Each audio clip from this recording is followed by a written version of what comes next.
So hello and welcome to Senior Flex. My name's David Wise, and today our guest is Eva Friesen. Eva is a resident of Shepherd Village, and she's a long-time missionary. So tell us, what inspired you to become involved in missionary work, and how did you feel called to that? The inspiration came originally when I was just a teenager and for the very first time in my life even heard of the concept of missions. And I met a missionary couple who were from Africa on furlough. I sort of sat there with my mouth hanging open thinking, that's what I want to do. All of that, though, had to wait a long time. I don't know how much time we have to tell you that, but after that, well, I still had to finish school. Eventually, I managed to go to Bible school, and after that, I went to university, and I became a librarian at University of Toronto, and I worked there for 32 years. And then there was a woman who said, oh, they were going to take a women's ministries missions team to Africa, and I was invited. And I thought, but I don't even like to travel. And I was not going to go. And then a friend of mine told everybody we knew that I was going. So I went. So you went to Africa. Where in Africa did you go? Well, the Women's Ministries missions trip was to 2 different countries. We were in Kenya, we were in Malawi, and we had to, just with women, meeting with women and talking to them. And after our first trip, the first place we went to visit, I thought to myself, this is for me. And I went out and stood in the yard of the missionary's home where we were staying for a little bit. And I said, Lord, you just have to let me come back. I knew I had to go back. I thought I'd be working in women's ministries, but no. I was a librarian for 32 years.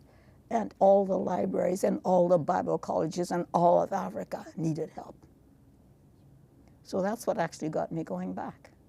So you went over as a librarian. So tell us about some of the biggest challenges you faced when you were on the mission field. You know, I can't say that I had much what I would call serious challenges until I went to Monrovia, Liberia. Liberia had just been through a civil war about 2 years before I was there. They were a long way from getting rid of all the traces of that war. You drive down a road and the potholes were so big that you drove down one end and not back up the other. The whole car would be at the bottom of the pothole. Yeah. And everywhere you would drive, street signs, concrete barriers along the road, everything was full of bullet holes. And most of the buildings in the city had not yet been repaired, or the roads hadn't been repaired. I got to stay in a place that I was told had all that I could possibly need in terms of, you know, a place to live, security and all of that. No, you get some water, they put it in a tank up above you, and it leaks like you wouldn't believe, so I had to catch all that water in water bottles, and oh, that was a challenge. Liberia hadn't really recovered from the Civil War. But I had a great time there, teaching people how to use a library. They didn't have any money, but I had been given enough money by my home church to allow me to buy things wherever I went. So I went to a store that was recommended to me, and I bought a big computer. It was I don't remember even what it was called anymore. It was a great big one, but it was a laptop kind of computer. And then I had to go to another store the same business company had to buy a 12-volt battery and an inverter so that the computer could run, because here I am in a country at a Bible college that has to have their system automated if they don't want to lose their certification. But there's no electricity at the college, and they had no fuel for a generator. So there's the 12-volt battery. One of the young men I was training would take that battery home every evening on his walk on a wheelchair, recharge the battery, bring it back the next morning so that we could use the computer and the printer every day. That had to happen. So that was one of the challenges. the same thing that, again, like all of Monrovia was by far my biggest challenge in the whole place, all of Africa. The others, I never saw them as challenges. I just saw them as opportunities. But the ones that one's the one I remember the most for all the challenges that I had there. And I needed to see I'm not a computer geek, you know, not by a long stretch. So when I needed help with my computer, I needed to find somebody who knew a lot more about computers than I did. It took me 10 days or so while I was there to finally have them tell me that, yes, there is a guy here in town who will and knows how to help you. So I go there, and he shows me what's wrong and makes things work for me. And of course, I had to pay him for it. But that was okay. So I went back to the school and taught 2 people. The librarian who was supposed to have been there didn't want to be a librarian anymore. She would show up twice a week. And there was a young man named Walter and a young woman whose name I don't remember. She had been in Monrovia during the war, the Civil War. Yeah. The young man named Walter had been out in the woods somewhere, you know, way in the rural areas. I asked him if he had ever used a computer. He said no, except to lift it up and move it from one place to another. He had never used a computer. So in the meantime, I mean, you're setting up your library, so you're teaching people about libraries and computers and so on. So that must have impacted those people quite in a significant way then, Eva. Oh, yeah. Oh, yeah. Well, I mean, I said to Walter one day, I said, Walter, would you like to learn how to use a computer? Oh, yes! He would dearly love to learn how to use a computer. So, well, I had this relatively simple library system on the computer.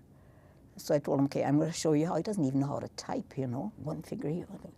And I said, okay, you sit here. I'm sitting in front of the computer. I'm going to demonstrate on 2 or 3 books how you build a record in this database for this book, keystroke by keystroke. Okay, then I said, now it's your turn. So he sits down and nervous. I've never seen anybody so nervous, both nervous and excited like you couldn't believe, you know? Yeah. And what if don't you worry about it. You make a mistake, I'll teach you how to fix it. Because if you don't make any mistakes now, and I can't teach you how to fix mistakes, what are you going to do when I'm not here, you know? Right. Yeah. So he, nervous, I've never seen anything like it. So the skills you taught that person then, I mean, that's continuing on in that person for the rest of their life. So that was quite, that was significant. Oh, I loved every minute of it. So tell us, how did your faith guide you through through these experiences, Eva? Well, I'll tell you, when I got there, that earlier story I told you about, I said to the Lord, you have to let me come back. When I went back, I knew beyond any shadow of a doubt that I was where God wanted me to be, when He wanted me to be there, doing what He wanted me to do. All I had to do was give it all I've got. Put my whole heart, soul, and mind and strength into it. And do it with all my might. So I never had any doubts, never. I would have an annual review between me and the Lord every February to ask the Lord, am I still on the right track? Do you still want me to continue to do this? Tell us more about that then. On an annual basis, you have a chat with God, and tell us more about that then. Well, I was having so much fun, I could have done it for the rest of my life. But I needed to know that I was doing it for Him, not me, and that He was still on side with me. So I would just talk to the Lord. Every February, I would talk to the Lord about how it's been going and what's coming down the pike as far as I can see, and does He want me to continue to come back? And oh yes, always, always. Until one year, finally, I got no reply from Him. I thought, okay, I think that means I'm done. Whether it was me, probably. But I was based in Nairobi, Kenya, and I traveled from there, well, as far north as Ethiopia, as far as south as South Africa, to Liberia, to DRC, to Zambia, Zimbabwe, Uganda, Tanzania, 10 different countries. And there is so much corruption in the governments there. I mean, we have it now too, but there was so much corruption. I thought to myself, maybe if the Lord is telling me, no, you shouldn't come back again, that means I've become too cynical. So anyway, I thought, okay, fine. If I'm done, I'm done. Yeah. But other things started while I was there that kept me going back Yeah. for other reasons. Yeah. So I'm sort of trying to imagine what it means to set up a library system. I mean, I know what a library is. I know what a book is. So. Well, you buy an automated computerized database system, okay? Yes. And the one I bought was from, there's a company in Guelph that sells it. And it wasn't very expensive, maybe $300 or $400. And I thought, that's like peanuts, you know? Because when I was working at Ryerson, we bought a new library system there while I was, well, that's a whole other story. But at the end of my career at Ryerson, I was acting chief librarian. And that was God's way of providing for me financially. And I bought a new library system for Ryerson Library, $350,000. Yeah, So really. if I'm paying $350 for a small system. You see, I'm sort of imagining how you got into the library because, I mean, you grew up in Western Canada, didn't you? And so was your family, were they big readers or? Well, my father was. I think that if my father had been born in a culture that would have been suited to his intelligence, he would have been a philosopher. Yeah. What he ended up being, it was a primitive farmer. A primitive farmer Well, it was a very primitive farm that we lived on. on a Mennonite, Oh, yes. on the Mennonite farm. Yeah, Yeah. yeah. Well, and the Mennonites in that, I mean, there are many different kinds of Mennonites, but in that particular group, they didn't have full-time pastors. Right. Every pastor was a sort of, well, he was a full farmer, but he also had to preach. And they would go from one church to another, various villages in the community, to preach. And my father was one of them. Yeah. He absolutely loved books, so I guess I may have inherited it So from you him. probably picked up your interest in books from your father. That's interesting. Yeah, well, from the very time I learned to read, I read everything I could get my hands on. Really, that's interesting. Yeah. Yeah. Yeah. So now tell us about, since you've come back from Africa, you've been back now for a few years, how have you managed to stay in contact, or have you stayed in contact with people over there? And tell us a bit about the long-time connections there. Yeah. Well, you know, I was there, as I say, to be a librarian, and I have a friend who is now retired, but was then working in the mission field in a place called Turkana. That was the northern region of Kenya, and she was a very well-trained, educated, experienced nurse. She established a health center up there, and the community was unbelievably primitive at that point in time. People would come down from the villages. They might have to walk 2 or 3 days to get to the health center for treatment. And it's a very, very hot country. When it gets cold, that means it's about 35 degrees, you see. Yeah, yeah. Above, and I mean warm, right? It's warm, yeah. Yeah. And so the people, these were primitive, pagan people. The men didn't wear any clothes. Women were expected to because men were too easily tempted. But not the men. They would come down to the village and they would wrap something around their bodies just as they approached the village, and as soon as they were out of sight of the village, they would strip themselves again and go on. Really? Well, when I was first there, that was still happening, Yeah. you know? And But somehow God equipped you to deal with that huge culture shock. well, So you were able to relate to those. yeah, my friend said people. that it was the end of the map. I said, I thought it was the edge of the world. Yeah. And when I went to Monrovia, I said I fell off the edge of the world. But Yeah. yeah, a lot of challenges, but hey, I don't mind challenges. Yeah. Yeah. When I think I could talk endlessly about it. But one of the things that happened when I went to Turkana, about 12 times, because it was a very remote place. You couldn't drive there. There were no roads. So you had to fly to Lodwar, which was the nearest town, on a small, like 2-passenger airplane. And from there, you'd have to find another way of getting across from Lodwar to the village, crossing riverbeds. Yeah, they're riverbeds, big wide ones, not a drop of water in them. So there's just sand. You just have to know how to drive on sand. So you get somebody to come from Lodwar, hire somebody to drive down to Monrovia to take me there, and somebody who knew how to drive in sand, otherwise they would get stuck badly in the riverbed. What happened was that another women's ministries team came to Kenya and went to that place in the Monrovia, and they were supposed to make some curtains for the health center. And I let them come into my place in Nairobi to use my sewing machine and my table and all the rest of it to do their sewing. Well, then somebody invited them to go and see the wild animals in the safari park. Well, they couldn't do both. So I said, you go, I'll make the curtain. So I finished the curtains, and that started my curtain making venture, which is probably another whole story, because it continued. It's only a few years ago since I made the last ones. Yeah. I made hundreds. I said to my friend one time, I think I made about 300 curtains for you, or maybe 350. And she said, no, far more than that.